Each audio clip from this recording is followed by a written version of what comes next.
Hi there, viewers and gamers alike out there. Are you ready for more of a multi-universal crossover type of lore and more as your friendly neighborhood spider cop? I bet you have. So, once again, it's more of the Batman lore again. So, yes, I am ready. So, what is the topic of Batman lore? I would love to give out you as your get-to-go info type of guy that you want to know so badly. Well, the most iconic episode of the animated series, something like that. So, Hearts of Ice and why the Two-Face parts. So, Batman the Animated Series gave fans two of the best stories ever in Heart of Ice and Two-Face's Origins. Which story is better? That's why we're gonna find out right now, and I'll tell you why and otherwise. Over the course of DC Comics' revered superhero Batman's 80-plus year history, he's gotten many great adaptations in comics and in other mediums. Batman has received plenty of great animated live action films like both the Dark Knight Returns movies and Christopher Nolan's game-changing The Dark Knight trilogy movies, if you want to know. As well as great to excellent and heavily comics-inspired video games like the Arkham series from Rocksteady, Arkham Asylum, Arkham City, Arkham Knight, and WB Games Montreal Arkham Origins.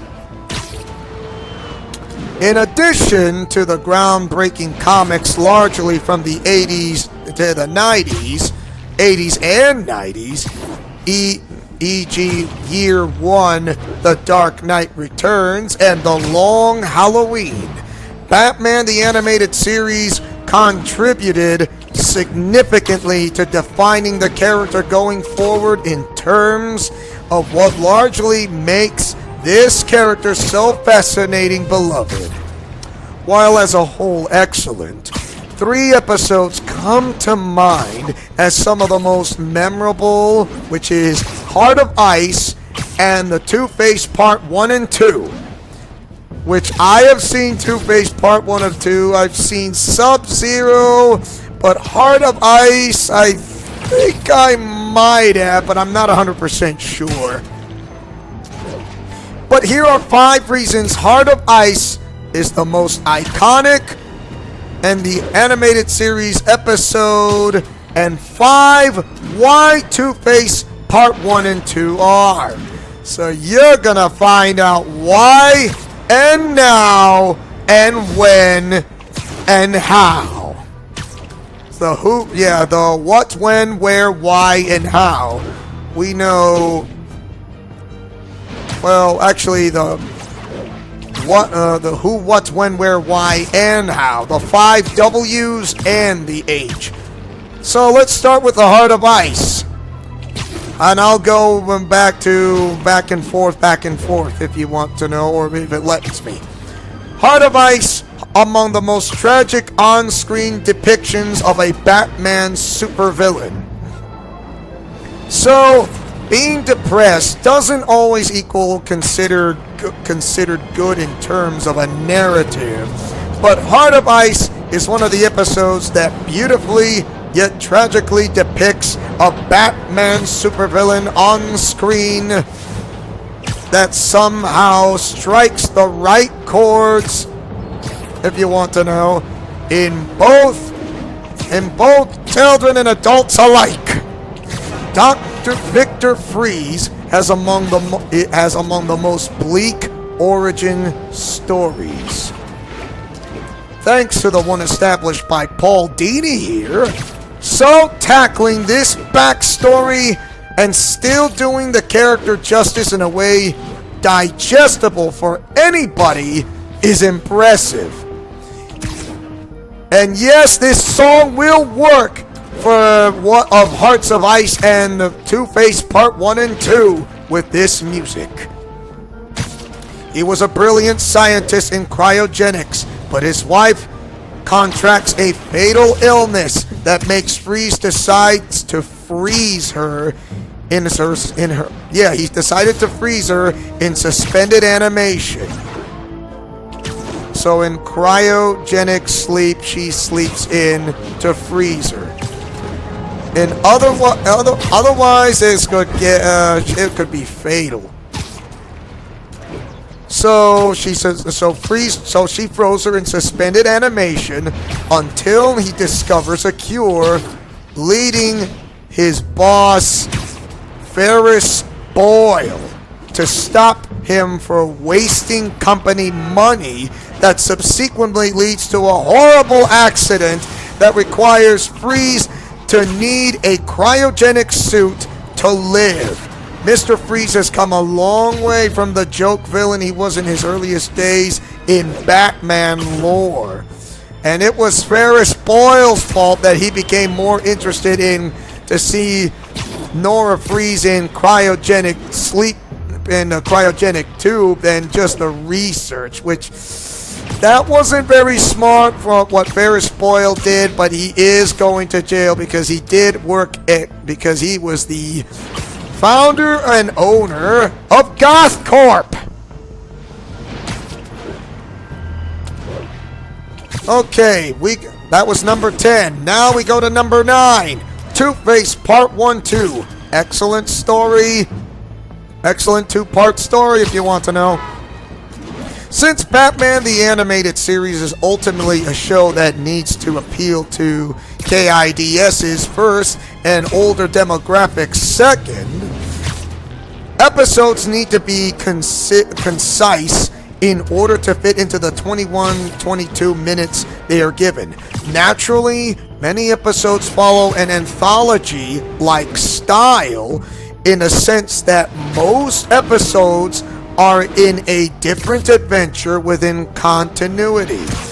This is how the story made so perfect. I mean, in the comic book, Batman the Animated Series is a well-done TV show. It's super well done, perfect for from children and adults alike. I mean, how do they do it is absolutely beautiful. Well done, perfect. Perfect. So, a good workaround when the creative team wants to tell a longer story is to tell one across 2 episodes, giving the plot a total of 42 to 44 minutes roughly to play with, while Heart of Ice is excellent and concise. It could have been made even better if it was fleshed out further over 2 parts. Two-Face Part 1 and 2 effectively tells a tragic tale with sufficient build-up from the first part to the next. And I've seen Two-Face Part 1 and 2, and it has the wow factor. Now we go back to Heart of Ice, which is number 8, Michael Ansara as Mr. Freeze. Wow, Michael Ansara. So when it comes to voice acting, and the voice actor Michael Ansara, who voices the original Mr. Freeze, but sadly he passed away. But let's get to the info. So, when it comes to voice acting, and specifically in the animated series and more Batman works, Kevin Conroy and Mark Hamill as Batman/Bruce Wayne and Joker, respectively, are appropriately praised. Mark Hamill, hey, it's Luke Skywalker! But the performance of Michael Ansara as Victor Freeze/Mr. Freeze is also excellent. I mean, purely excellent. Wow. Batman has given a legendary rogues gallery, and Ansara as Mr. Freeze helped define the character and do him justice from then on. In Heart of Ice, since this is his first appearance in the show, his dialogue and monologues excellently portray his emotionless, calculating, some might even say cold, if you'd like to put it that way, his cold demeanor, and drives home the trauma of his origin story. So, number 7, it's back to the Two-Face Part 1 and 2. Great origin that stands tall with other adaptations. Yeah, it's incredible that Paul Dini and company came together and reinvented Mr. Freeze from top to bottom and become the definitive iteration. But the origin story of Harvey Dent / Two-Face is nothing to scoff at either. What is impressive in this case is the backstory origins of Two-Face here manages to be a worthy story when standing along other brilliant takes, namely in the Long Halloween comic book arc and in Nolan's The Dark Knight. I've seen the Dark Knight movie, and the Aaron Eckhart, who plays as Harvey Dent Two-Face, is excellent. Most excellent indeed. I mean, you are like, as the wow factor. I've heard of the Long Halloween comic book, but never read it, but I've heard about parts of the story if you want to know. Like Heart of Ice and the rest of this series, Two-Face's story was tastefully told in a way that was suitable for young audiences, yet still beautifully harrowing, so mature fans could appreciate it. And that is your big wow factor that you can put into it. How many can anybody understand the difference with the Heart of Ice episode and the Two-Face part? Number 6, back to the Heart of Ice. Humanizes / grounds Mr. Freeze.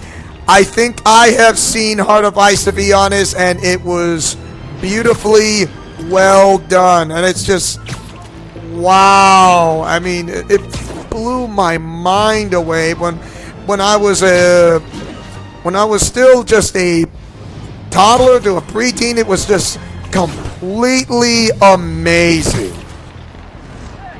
Absolutely amazing. Given the context here in that this is a story and the animated show aired on Fox Kids, the idea of somehow profoundly humanizing and grounding favor a former joke supervillain in an impactful manner on an emotional level is a tough ask or a tough risk, if you like to say that. It becomes even tougher when realizing Mr. Freeze is, by nature, a ludicrously sci-fi / supernatural level character. Yes, that's exactly what was done. Victor Freeze, a villain, suddenly becomes someone that can seriously be empathized with. And it's not just a villain. This, the Heart of Ice episodes, it's like a drama / romance / love story / action, all combined into one.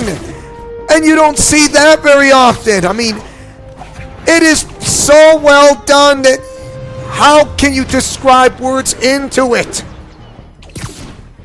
While he's going about doing things the wrong way, he's doing this out of desperation and love, as he is ultimately the production of corporate evil.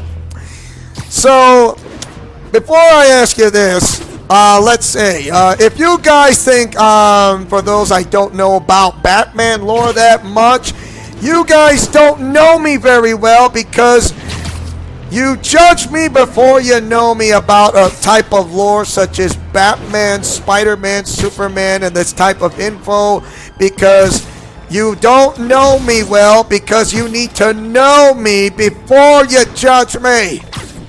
And that is worth something to think about. So I suggest you try to know me first before you judge. And because this entire channel is all about honor, love, truth, and justice, and you get to the straight point where that is, because we care for each other, we love other people, and we don't hate people from other channels. This is something we work on, and we stand up against bullies and those who don't know how to stand up for themselves everywhere. And we support them, and we give them what the time they need to those, because we care for each other. We love each other, we care for each other, and Wingding fans are welcome from those back in from the other channel of the K-Wings, which I do. I love the K-Wings. I don't hate them. I love them. And we all do, okay? Got it? Good? Great. That's what we all want to know. So, let's move on. Your type of guide to know the type of info lore. The build-up of that Two-Face of Part 1 and 2, which I've seen. This entry is simultaneously about the actual two-part story in Two-Face Part 1 and 2, as well as episodes that preceded. These episodes had the benefit of having prior episodes featuring Harvey Dent as a supporting character serve as build-up to his descent into madness and rebirth as Two-Face. We first get to see Harvey Dent as the DA, a district attorney for Gotham City, and more importantly, how he had such a strong friendship with Bruce Wayne, something the latter lacks. This makes Dent's fall from grace that much more crushingly tragic. I've seen how the episode goes, and but I'll give you a little bit of a spoiler.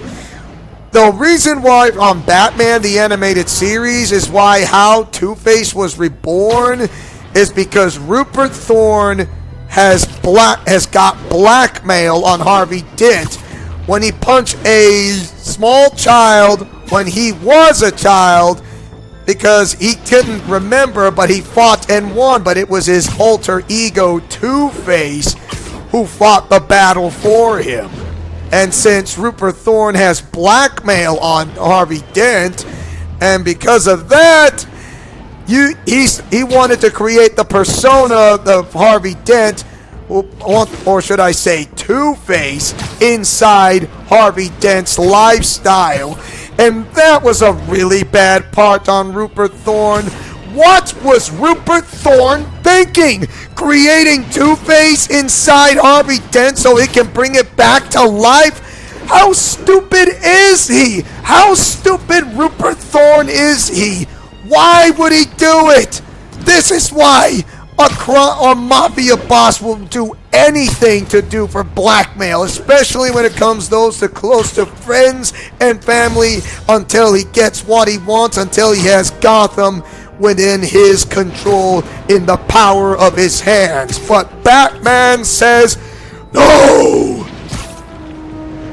That's why, with his detective skills to bring down the mafia boss like Rupert Thorne, he has no support, no lifestyle, nothing.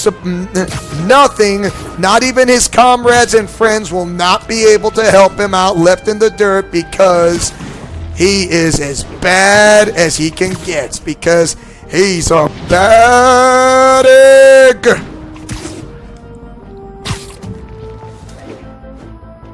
Number 4, back to the Heart of Ice. Influence in further DC works.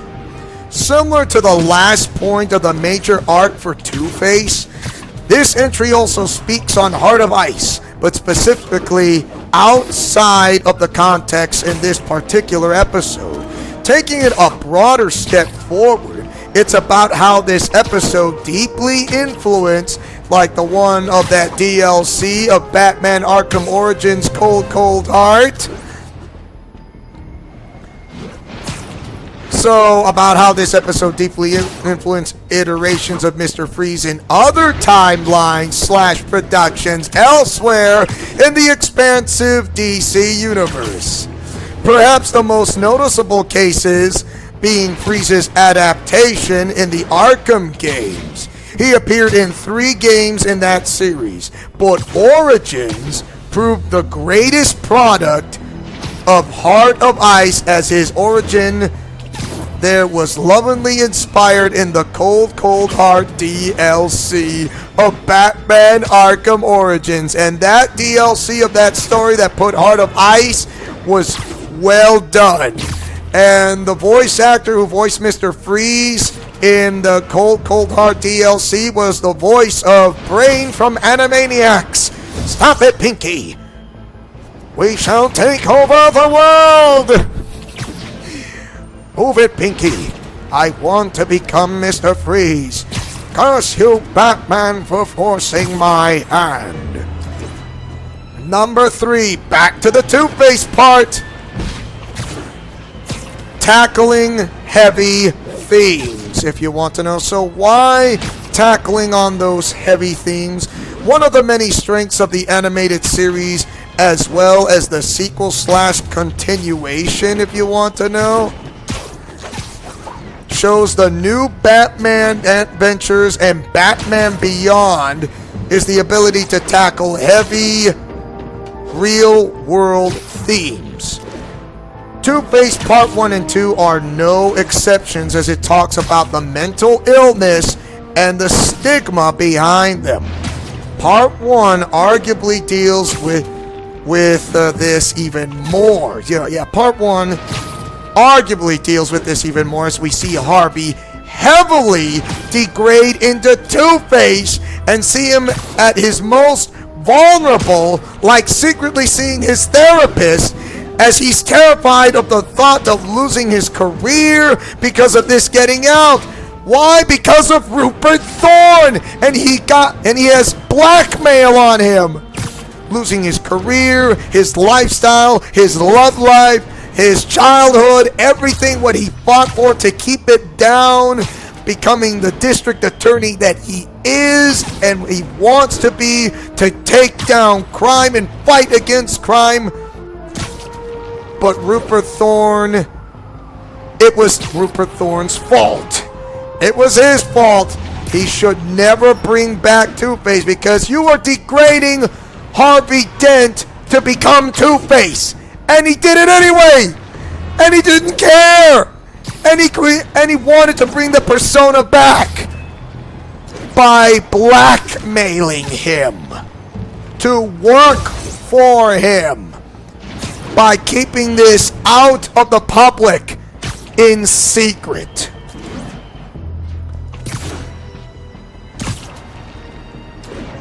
So his succumbing to dissociative identity disorder, his dissociative identity disorder, also known as DID, or bipolar, which now becomes the bipolar disorder from which he has, serves as a tragic, albeit exaggerated, given to this supervillain parallel to real-life mental struggles. And yes, bipolar disorder is real. Not something to handle with, but it can be handled with if you know how to handle it. Number 2, back to the Heart of Ice, effective revenge plot. Revenge / vengeance plots are often abused and overused. This is a common trope in old school and modern action films and shows alike. A major part of the narrative told in Heart of Ice comes down to Victor Freeze seeking revenge on Ferris Boyle's hand in the creation of Mr. Freeze, and even more importantly to him, the threat of Nora's life. When he says, I'll pull the plug, then Mr. Freeze sails out saying, murderer! That was a bad move on Ferris Boyle. Ferris Boyle made the stupidest move that he became the monster himself. Mr. Freeze it was not the monster. You are, Gaston! See how that works on a Disney line from Beauty and the Beast? That's like I said, everything can happen in the Ultimate Arkham universe in a multi-universal crossover. The reason the Vengeance plot works so well is because it functions superbly in tandem with the humanizing / empathizing of Mr. Freeze. This adds an expertly layered foundation for revenge. And that is how beautifully it works so well that it comes into place with Heart of Ice. And finally, number 1, we go back to Two-Face Part 1 and 2. The ripple effect of Harvey's fall. When talking about the high points in favor of these 3 episodes, tragedy and loss are common themes. This pair of episodes, however, arguably had a bigger ripple effect outside of the suffering of Harvey Dent, particularly because of how deeply this tragedy also affected Bruce Wayne / Batman. In other words, he wanted to save him. He wanted to help him. He wanted to cure him. To get this persona off his life. To come back to that love style, the love of his life that he wanted to marry. Harvey Dent wanted to marry someone, not just because he's only a DA, but he's in love with the woman of his life. He also loved his job, his lifestyle, his career, and all that was taken away because of Rupert Thorne's blackmail, and he knows this. And someone dig up the dirt of Harvey Dent that he became Two-Face. And all this by avoiding this to get this outward into the public. This serves as a culmination of reasons as the on-screen build-up in showing the friendship of the pair and Harvey's fall from Grace also placed, yes, Grace is the woman, is Harvey Dent's woman, is the one who he wanted to marry. Grace. He was going to marry her. But then all of that was taken away, and it was so wonderfully made that it made me cry, and it brings tears to my eyes when I see Harvey Dent and / Two-Face broke down. Not Two-Face, but Harvey Dent as well. Both characters broke down, like, completely. They, like, fell apart. And Grace wanted to see Harvey Dent, but also Two-Face. He told him, please come back home. Please come back. And Harvey Dent was just couldn't say words. And then Batman, I'm going to give you this little spoiler alert, had to throw quarters in front of Harvey Dent / Two-Face. And Harvey Dent / Two-Face was searching for his coin. The quarter with the mark of scratches. That was his quarter. That was his coin. Heads or tails, that was his quarter / coin. The fate of the flip of a coin was his decision maker. That was his ultimate decision maker by the flip of a coin. See where I put the flip of a coin from that DLC by Robin from Arkham Knight? See how the Ultimate Arkham universe works in this multi-universal crossover? Yes! And because of, Harvey Dent slash Two-Face broke down by the loss of his coin, and Grace, the woman that Harvey Dent loves, broke down in tears.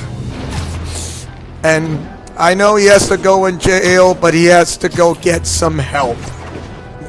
Besides jail time, he needs help with a psychiatrist, the help he needs. And by going back with the help of Grace's efforts and help, would hopefully come back to the way he was.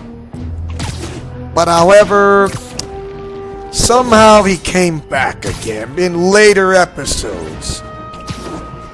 At this time, this was Batman's biggest failure. The one person, the one friend that he could not save was Harvey Dent.